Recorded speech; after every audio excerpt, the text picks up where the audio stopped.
Muy buenos días, queridos amigos y queridos hermanos. En esta mañana vamos a tener una meditación en la Palabra de Dios, a la cual le he puesto el siguiente título: La inversión más segura. Y quisiera comenzar esta meditación leyéndoles algunos pensamientos de sabios escritores cristianos, la mayoría de ellos del siglo XIX y XX. Vamos a leer la primera frase. La primera frase dice: quita la cruz de Cristo y la Biblia es un libro oscuro. Esto lo escribió J.C. Riley. Otro pensamiento para poder meditar en esta mañana es: si por medio de un corazón quebrantado Dios puede llevar a cabo sus propósitos en este mundo, entonces, ¿por qué no darle gracias por haber quebrantado el mío? Esto es del pensador cristiano Oswald Chambers. El pensador cristiano John Piper escribe lo siguiente: un cristiano que no ora es como un conductor de autobús que trata de empujar solo su autobús para sacarlo de un bache, porque no sabe que Clark Kent está a su lado. Para pensarlo, ¿verdad? Otro pensamiento para esta meditación de esta mañana es la siguiente: si Dios me ha amado una vez, entonces Él me amará para siempre. Charles Spurgeon era el autor del siguiente pensamiento. Otra meditación u otro pensamiento cristiano dice: si usted es un cristiano que está viviendo una vida piadosa en un mundo impío, sufrirá. Esto lo ha dicho el predicador y escritor cristiano John MacArthur. Otro pensamiento es: cuando entiendo que todo lo que me ocurre es para hacerme más como Cristo, resuelve una gran cantidad de ansiedad. Esto lo escribió A.W. Tozer. Y un pensamiento más, y ya vamos a ir a la meditación en la Palabra de Dios en esta mañana, dice: la clave para vivir la vida resucitada es tener una vida centrada en Cristo. El Hijo, y no el mundo presente, es el centro del universo del creyente. Esto lo escribe el pastor y predicador John MacArthur. Y ustedes me dirán: ¿por qué estos pensamientos? Porque justamente guarda relación con el título que les mencioné en el comienzo: la inversión más segura. Y obviamente voy a utilizar, podríamos decir, como si fuera un dibujo para que pensemos qué es lo primero que se nos viene a la mente cuando hablamos de la palabra inversión. Obviamente, cuando hablamos de la palabra inversión, lo primero que se nos viene a la cabeza es algo de carácter monetario. Entonces, les voy a compartir, mejor dicho, una definición de inversión. Dice: una inversión, en el sentido económico, es una colocación de capital para obtener una ganancia futura. Esta colocación supone una elección que resigna un beneficio inmediato por uno futuro y por lo general improbable. Podríamos decir, en palabras más llanas, que una inversión es cuando uno aparta un capital, un dinero que tiene de sí, para una supuesta ganancia futura, y obviamente está resignando tener un beneficio material en lo inmediato para esperar en un futuro tener un rédito mayor. Obviamente ese rédito es de carácter improbable porque uno nunca sabe cuál va a ser el resultado de la inversión. Ahora, si lo llevamos al plano de lo espiritual y al plano de la obra de Cristo, vamos a ver que las cosas no funcionan de la misma manera. El apóstol Pablo, escribiendo su última carta a su discípulo Timoteo, en el capítulo 1, versículo 12, dice lo siguiente: por lo cual asimismo padezco esto, pero no me avergüenzo, porque yo sé a quién he creído, y estoy seguro que es poderoso para guardar mi depósito para aquel día. Obviamente Pablo estaba haciendo referencia a que él ya sabía todo lo que había tenido que padecer por causa del Señor Jesucristo, sabiendo de que su final en esta tierra se acercaba y que la seguridad de la vida eterna ya Cristo la tenía guardada para sí en el cielo. Entonces, cuando Él está hablando de guardar mi depósito para aquel día, está hablando de ese depósito espiritual que uno hace cuando entrega su vida a Cristo Jesús. Obviamente, sería bueno hacer podríamos decir, un cuadro de situación en el cual Pablo escribe este pasaje.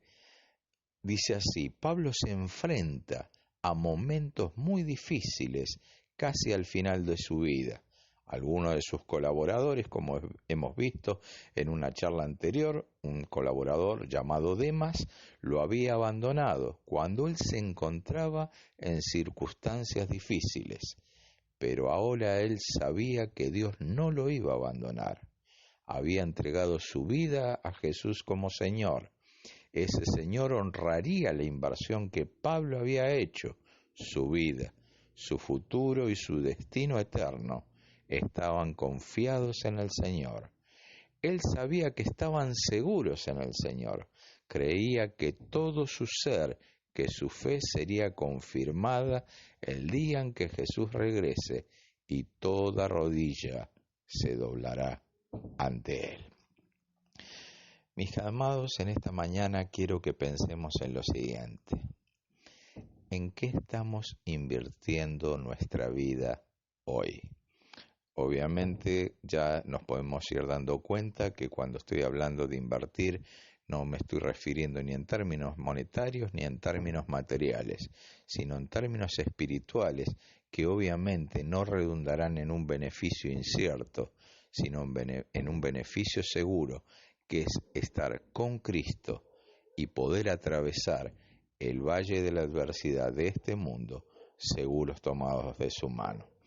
Es por eso que quiero continuar leyendo en esta misma carta de Pablo a Timoteo, pero ya casi cuando la carta está finalizando, todavía obviamente faltan unos párrafos más, pero cuando él le hace, podríamos decir, a su discípulo un encargo de fidelidad a Dios.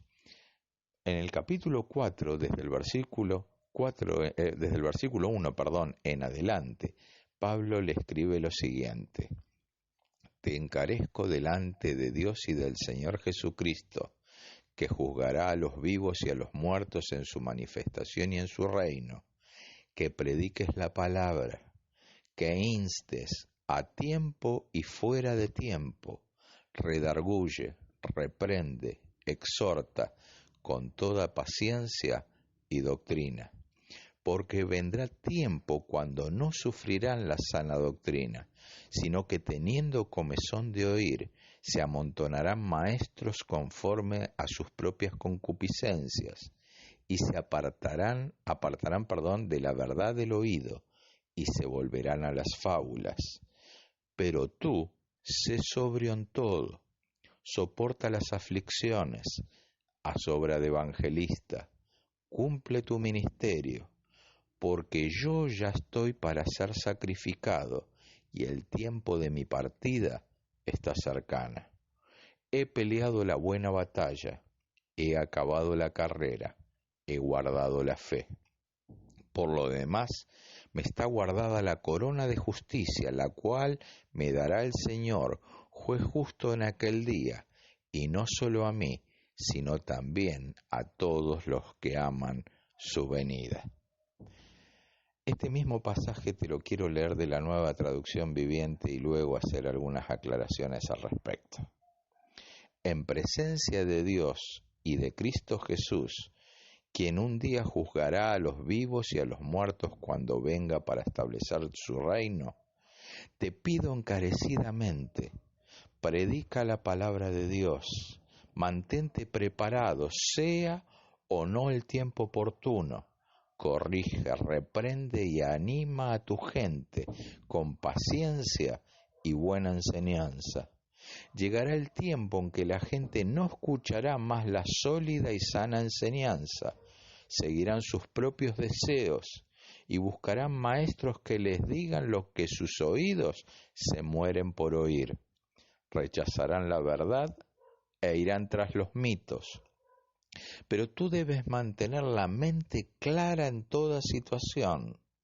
No tengas miedo de sufrir por el Señor. Ocúpate en decirle a otros la buena noticia y lleva a cabo todo el ministerio que Dios te dio. En cuanto a mí, mi vida ya fue derramada como una ofrenda a Dios. Se acerca el tiempo de mi muerte. He peleado la buena batalla. He terminado la carrera. He permanecido fiel. Ahora me espera el premio, la corona de justicia que el Señor, el juez justo, me dará el día de su regreso. Y el premio no es solo para mí, sino para todos los que esperan con anhelo su venida. Mis amados, en esta mañana quiero compartirles lo siguiente. Si Pablo decía que estaba seguro de en quién había creído y que estaba seguro de que su inversión espiritual estaba en manos seguras, es por eso que él insta, o podríamos decir anima a su discípulo Timoteo. Y lo mismo Dios está haciendo por palabra de Dios en este momento para tu vida y para la mía. Es de predicar la palabra de Dios. Me gusta este pasaje en esta versión porque dice, mantente preparado, sea o no el tiempo oportuno. Necesitamos estar preparados en todo momento.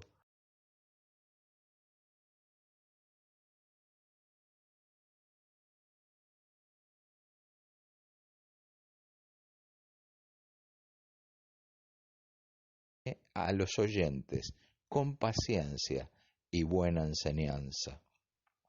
De la misma manera dice que en el tiempo final la gente rechazará la verdad y será tras los mitos.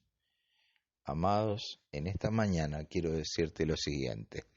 El apóstol Pablo podía darle ese sabio consejo y ese sabio párrafo de la palabra de Dios en el cual dice que yo sé en quién he creído y estar seguro de que Dios es poderoso para guardar mi depósito para aquel día, cuando uno puede permanecer fiel a la palabra de Dios, anunciando la buena noticia, no dejándose arrastrar por las enseñanzas cerradas del tiempo presente, sino que debemos seguir fieles a la palabra de Dios.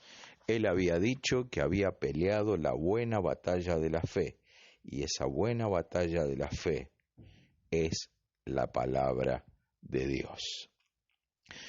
Como comencé dándole o compartiéndoles, mejor dicho, frases de pensadores cristianos, antes de redondear y concluir esta meditación, quiero leerte otra serie de frases de pensadores cristianos. Cuando más del cielo haya en nosotros, menos de la tierra codiciaremos. Esto lo escribió Charles Spurgeon. Otro pensador muy conocido escribió lo siguiente: la Biblia no es antigua, no es moderna, es eterna. Esto lo escribió Martín Lutero. Y esto es para meditarlo en este tiempo de declinación de buscar la palabra de Dios. Un pensador muy famoso cristiano llamado Martin Lloyd-Jones escribió lo siguiente: siempre encuentro que aquellos que son llevados por todo viento de doctrina son aquellos mismos que son muy perezosos para estudiar la doctrina. En este tiempo que buscar en la palabra de Dios, palabra viva, palabra eficaz, palabra de dos filos, es el tiempo de volver a Dios y su palabra, ya que no solamente esta palabra es para el tiempo del COVID-19 o coronavirus, sino para todo tiempo. Y de la misma manera como hemos compartido en otras de las meditaciones, que bendeciré al Señor en todo tiempo, que su palabra estará de continuo en nuestra boca, que bendigamos a Dios en todo tiempo, proclamando la palabra de Dios, viviendo la palabra de Dios y creyendo en la palabra de Dios, para poder tener seguro nuestro depósito para aquel día. Para concluir, quiero recordarte lo que impulsaba al apóstol Pablo y que ese mismo ímpetu que podríamos decir animó a Pablo en todo su ministerio sea el que nos esté animando en el día de hoy. Escribiéndole a los Corintios en su primera carta, en el capítulo 9, verso 16, dice lo siguiente: pues si anuncio el Evangelio, no tengo por qué gloriarme, porque me es impuesta necesidad. Pero dice lo siguiente: y ay de mí si no anunciar el Evangelio. Otra manera de esbozar este pasaje lo podemos leer de la siguiente manera: sin embargo, predicar la buena noticia no es algo de lo que pueda jactarme. Estoy obligado por Dios para hacerlo. Qué terrible sería para mí si no predicara la buena noticia. Mis amados, en esta mañana quiero dejarte lo siguiente: que nuestra inversión más segura sea la que ponemos en las cosas eternas de Dios, y una de ellas es confiar en su palabra, creer en sus promesas y anunciar las verdades de aquel que nos llamó de las tinieblas a su luz admirable. Para concluir, te quiero dejar con un pensamiento de A.W. Tozer: cuando entiendo todo lo que me ocurre es para hacerme más como Cristo, resuelve una gran cantidad de ansiedad. Si estamos a través del valle de dolor en este tiempo de adversidad, veamos que cada día Dios quiere hacernos más y más a la imagen de su Santo Hijo, Cristo Jesús. Dios bendiga tu vida en esta mañana. Me despido nuevamente. Soy Víctor Cañizares, deseándote lo mejor de Dios para tu vida.